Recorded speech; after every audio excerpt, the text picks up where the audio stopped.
KP जो अपनी party है उसको जो है बीजेपी का बी टीम कहा जाता है और भी बहुत सारी रीजनल पार्टियां हैं। क्या आपको नहीं लगता कि उन पार्टियों को भी बी टीम का टैग लग सकता है, लेकिन अपनी पार्टी को ही क्यों बोला जाता है?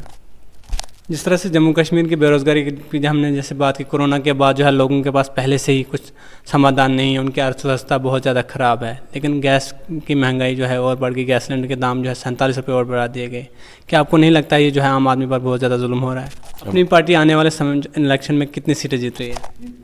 बीजेपी ने कहा है हम 50 के पार सीटें जीतेंगे। पार्टियां बहुत ज़्यादा बन गई है, क्या मैसेज रहेगा आपको युवाओं को कि कौन सी पार्टी सही है? जेके एक्सप्रेस न्यूज़ में आप सभी का स्वागत है। मैं हूं शहजाद नाइक।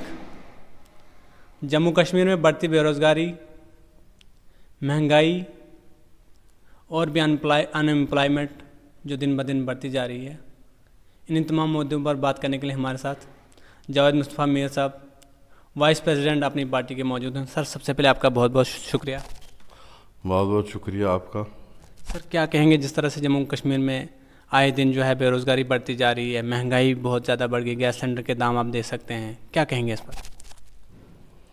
महंगाई तो बढ़ ही रही है। डीजल के जो है प्राइसेस वो बढ़ रहे हैं, गैस सिलेंडर्स के दाम बढ़ रहे हैं। ऐसा होना नहीं चाहिए, क्योंकि आम आदमी जो है इससे परेशान है। आम आदमी जो है इसी पेट्रोल के ज़रिए से चलता है, चाहे ऑटो वाला हो, चाहे स्कूटर वाला हो, चाहे छोटी या बड़ी बड़ी माल गाड़ियाँ जो होती हैं इसी की वजह से चलती हैं, तो उन पर फिर असर पड़ता है, वो भी परेशान हो जाते हैं। और घर वाले जो है, जो मिडिल लो क्लास फैमिली है, वो परेशान हो जाते हैं कि हम क्या करें, उनके घरों में खर्चे पूरे नहीं होते हैं, वो भी एक मसला है। और आपने पूछा कि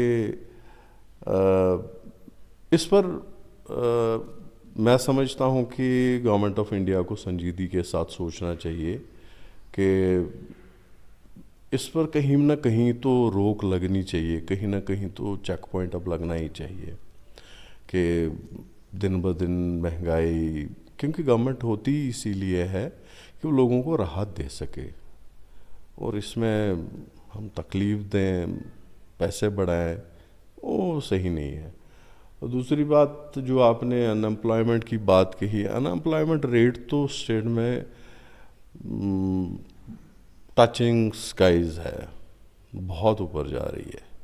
370 और 35 एक ख़त्म होने के बाद ये बताया जा रहा था कि बाहर से कंपनियां यहाँ पर आएंगी, इन्वेस्टमेंट करेंगी और युवाओं को जो है रोज़गार का अवसर जो है ज़्यादा मिलेगा, लेकिन हमने देखा कि आज भी युवा जो है सड़कों पर प्रदर्शन करते हैं अपने हक को लेकर। आप कहाँ, कौन सी कंपनी बताइए, आप ही बताइए कौन सी कंपनी आई यहाँ, किसने इन्वेस्टमेंट की, किसने सॉलिड इन्वेस्टमेंट की, जिससे कि जैसे कि बाहर की कंपनियां हैं, एसआर है, रिलायंस ग्रुप ऑफ इंडस्ट्रीज़ है, दूसरे टाटा है या बिरला है, अंबानी है, जो कोई भी है, बड़े बड़े इंडस्ट्रियलिस्ट्स हैं, कौन यहाँ आया, किसने इन्वेस्टमेंट की, कहाँ पे इन्वेस्टमेंट की। मैं बाहर एक बार गया था, तो मैंने एक कंपनी का देखा, वहाँ मैंने देखा उनका इंफ्रास्ट्रक्चर ऐसा बना हुआ है कि 20,000 लोग उनके पास काम करते हैं, सिविल। आप कीजिए ना, ये तो प्रोडक्टिव स्टेट है। यहाँ आप कीजिए ना, यहाँ आबी वसाइल हैं, पावर प्रोजेक्ट्स हैं, इनमें आप लीजिए ना लोगों को, इनमें यहाँ के लोगों को, जे.एंड.के के लोगों को ले लीजिए ना, यहाँ काबिलियत बड़ी ज़बरदस्त है, यहाँ के लोगों को ले लीजिए। यहाँ बाहर से अगर इन्वेस्टर्स आप बुलाना चाहते हैं या बुला रहे हैं, उनसे फ़ायदा, अमीर को अमीर और मत बनाइए। गरीब गरीब होता जा रहा है, अमीर अमीर बनता जा रहा है, वैसा मत कीजिए। जो बेरोज़गार है उसको रोज़गार दिलाने में अगर हेल्प की जा सकती है एडमिनिस्ट्रेशन से, central government of India, governor इंतज़ामिया के थ्रू, गवर्नर साहब भी इस पे गौर करें। आपकी चैनल की वसादत के साथ मैं ज़रिए से मैं ये बात कहना चाहता हूँ कि ऐसे इन्वेस्टर्स लाए जाएं जो कि यूथ के लिए कुछ सोच सके, ताकि यूथ दाएं बाएं ना जा कर के जो अनएम्प्लॉयमेंट है वो ख़त्म हो जाए। और यहाँ हमारा जो है जो हमारे स्टेट एवेन्यूज़ है, पानी है, बाकी चीज़ें हैं, टूरिज़्म है, इससे वो इस्तिफ़ादा हासिल कर सकें। केंद्र में बीजेपी सरकार और स्टेट में एलजी शासन, क्या आपको लगता है कहीं ना कहीं फेल हुई है युवाओं को रोजगार देने में? जैसे हम चनाब वैली की बात अगर करें, वहाँ पर जो प्रोजेक्ट्स होते हैं वहाँ के लोकल्स को जॉब नहीं मिलती है, बाहर के लोगों को वहाँ पर भर्ती किया जाता है, यहाँ के लोग सिर्फ प्रोटेस्ट करते रहते हैं। गलत बात है। मैं कहता हूँ ये सही पॉलिसी नहीं है।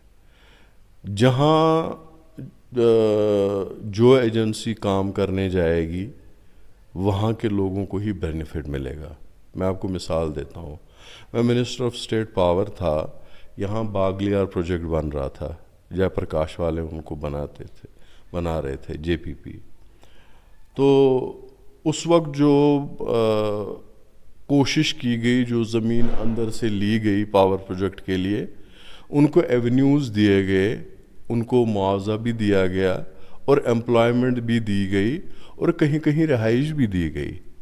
तो इसी तरह से बाहर के जो चाहे चिनाब हो, खिता हो, वहाँ अगर प्रोजेक्ट वाले बाहर से आए, क्यों बाहर से लेबर लानी है हमें?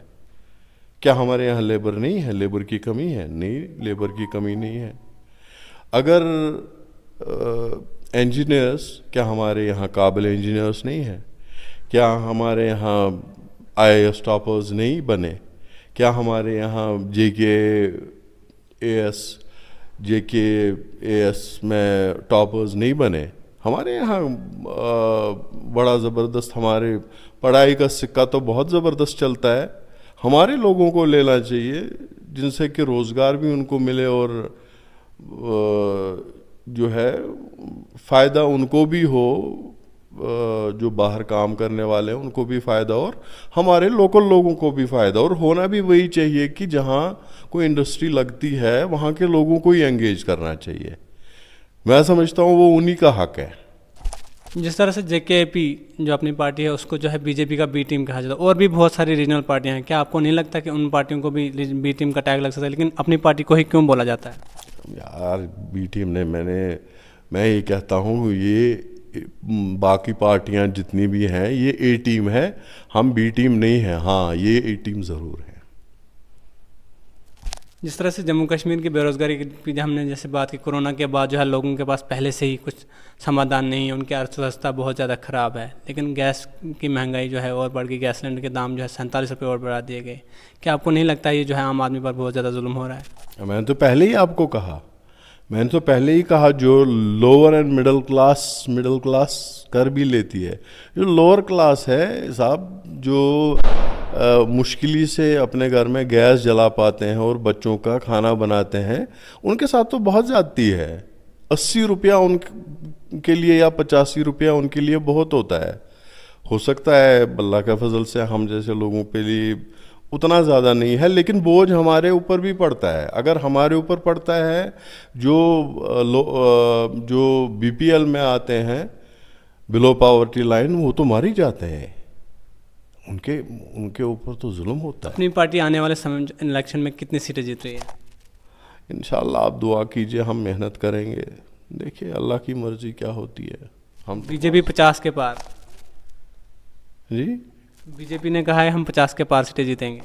देखिए अभी तो ये प्रीमेच्योर बात है, अभी तो इलेक्शन बहुत दूर है। अभी इलेक्शन में देखिए कौन सी हवा चलती है, क्या हवा पकड़ती है, कौन पार्टी क्या एजेंडा, क्या मैनिफेस्टो रखता है। सब अपनी तरफ से जोर लगाएंगे, फिर गिनिए आंकड़े। आखिरी सवाल मेरा कि जम्मू कश्मीर में जिस तरह यूथ बहुत ज़्यादा डिस्टर्ब है, पार्टियां बहुत ज़्यादा बन गई है, क्या मैसेज है आपको युवाओं को कि कौन सी पार्टी सही है? देखिए मैं अपनी पार्टी में हूँ, सीधी सी बात है। मैं यूथ को कहूँगा आओ हमें ज्वाइन करो भाई साहब। मैं एक पॉलिटिशियन हूँ, मैं करप्शन नहीं करता हूँ, मैंने आज तक किसी से पैसे नहीं लिए हैं और उसका काम किया है। मैं 4 बार मिनिस्टर रहा हूँ।